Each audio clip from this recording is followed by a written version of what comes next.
இன்றைய காலகட்டத்தில் குறைவான கட்டணத்தில் இயக்கப்படும் விமான சேவைகளால் விமான போக்குவரத்து விளிம்பு நிலை மக்கள் மற்றும் முதியவர்கள் என அனைத்து தரப்பினரும் பயன்படுத்தும் ஒன்றாக மாறியுள்ளது.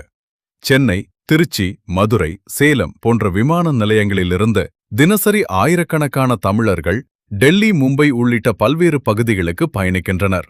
ஆனால் விமான நிலையங்களிலும் விமானத்தின் உள்ளேயும் தமிழ் மொழியில் எந்தவித பாதுகாப்பு அறிவிப்புகளும் செய்யப்படுவதில்லை என்ற குற்றச்சாட்டு நீண்ட காலமாக இருந்து வருகிறது. இது தொடர்பாக அண்மையில் பேட்டியளித்த திராவிட மக்கள் கட்சியின் நிறுவனர் தலைவர் முனைவர் மாயா வெங்கடேசன் தான் நேரில் பார்த்த ஒரு வேதனையான சம்பவத்தை பதிவு செய்தார். விமானத்துல போறவங்க இப்ப டெல்லி போறாங்க, மும்பை போறாங்க. அப்படி போகும்பொழுது வேலைக்கு போறவங்க, சாதாரண வேலைக்கு போறவங்க இருக்காங்க, உயர்மண்டல இருக்கவங்க இருக்காங்க. இப்போ இண்டிகோ பார்த்தீங்கன்னா சில ஃப்ளைட்லலாம் ரொம்ப காஸ்ட்லி கம்மியாக இருக்கிற டிக்கெட்டுக்கு ரொம்ப ஃபேர் கம்மியாக இருக்குது. அனைவரும் போகிறாங்க. அப்படி போகும்பொழுது பணிப்பெண் என்ன பண்ணுறாங்க, ஏர்போர்ட்லேயே தமிழில் அலௌன்ஸ் பண்ணுறதே இல்லை. சில பேர் பாவம் பாத்ரூம் போகிறாங்க, அதுக்குள்ளே ஃப்ளைட்டு போயிடுறாங்க. அன்னைக்கு ஒருத்தர் பாவம் ஹஸ்பண்ட் ஒய்ஃபு கோயிலுக்கு போகிறதுக்காக சத்தம் போட்டு பாவம் அழுதுட்டு இருக்காங்க. அந்த டிக்கெட் போச்சு, அவ்வளோதான். தமிழ் தமிழ் தமிழ்னு சொல்றீங்கல்ல, யாராவது ஒரு மினிஸ்டர்ஸ், ஒரு எம்பியோ எம்எல்ஏோ தமிழை அலௌன்ஸ் பண்ணுங்கன்னு சொல்லவே இல்லையே இது வரையும். இதை நான் அடிக்கடி நானும் டெல்லி போகும்போது இதை கவனிச்சுட்டே இருந்தேன். ஒரு வாட்டி நாம் சென்னையிலேருந்து டெல்லி போகும்பொழுது ஒரு வயதான ஒரு பாவம் ஹஸ்பண்ட் ஒய்ஃபு, அவங்க பெல்ட்டு போடல. ஆனால் அந்த பெல்ட்டில் பணிப்பெண் ஹிந்திலையும் இங்கிலீஷ்லையும் மராட்டியில் பேசுகிறாங்க. இந்தி அவசியம், இங்கிலீஷ் அவசியம், மராட்டி எல்லா மொழியும் அவசியம். ஆனால் தமிழ்நாட்டில் நம்ம தமிழை பற்றி, நம்ம தமிழுடைய கலாச்சாரம், தமிழை பற்றி பேசும்போது தமிழ்லேயே அலௌன்ஸ் பண்ணும் இல்லையா? தமிழில் அலௌன்ஸ் பண்ணல, அவங்க போடலை. அவங்க பணிப்பெண் எல்லாத்துலேயும் கவனிக்கிறவங்க அதை அன்னைக்கு கவனிக்கல, சென்டரில் உட்காந்ததுனால அது லேண்ட் ஆகி கீழே லேண்ட் ஆகும்போது அவர் இடிச்சிருச்சு, அலறிட்டார். எல்லாருமே அதை பார்த்தது. அப்போ அவர் தமிழில் அலௌன்ஸ் பண்ணியிருந்தா கண்டிப்பாக அவர் போட்டிருப்பாங்க, இல்லை யாராவது பக்கத்துல இருந்து போட சொல்லியிருப்பாங்க. எல்லாருக்கும் உள்ளது தானே. எவ்வளவு பேருக்கு இங்கிலீஷ் தெரியும், ஹிந்தி தெரியும், சொல்லுங்கப்பா.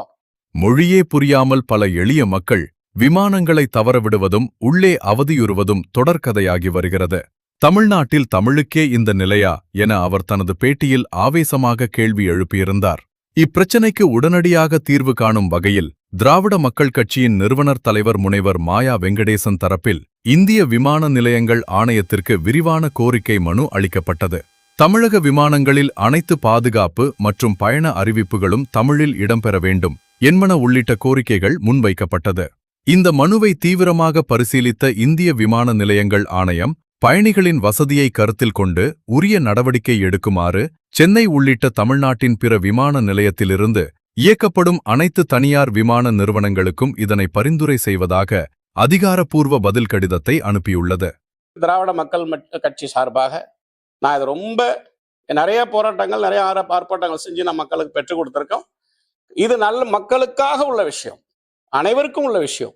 இதை நான் உடனே ஏர்போர்ட் அத்தாரிட்டிக்கு இதை நான் உடனே எங்கள் ஐயா வீரமணி கண்டன் ஐயா ஒருங்கிணைப்பாளர், அவங்க மாநில ஒருங்கிணைப்பாளர், அவர் மூலியமாக அதை உடனே லெட்டர் ரெடி பண்ணி எந்த அதிகாரிகள், முக்கியமான அதிகாரிகள், ஏர்போர்ட் அத்தாரிட்டிக்கு, நம்ம தமிழ்நாட்டு சிஎம் அவங்களுக்கு, எம்பி, முக்கியமான செக்ரட்டரிக்கு, டைரக்டருக்கு உடனே நாங்கள் போன மாதம் நான் இதை உடனே அமிச்சேன். டைரக்டாகவும் கொண்டு கொடுத்தேன்.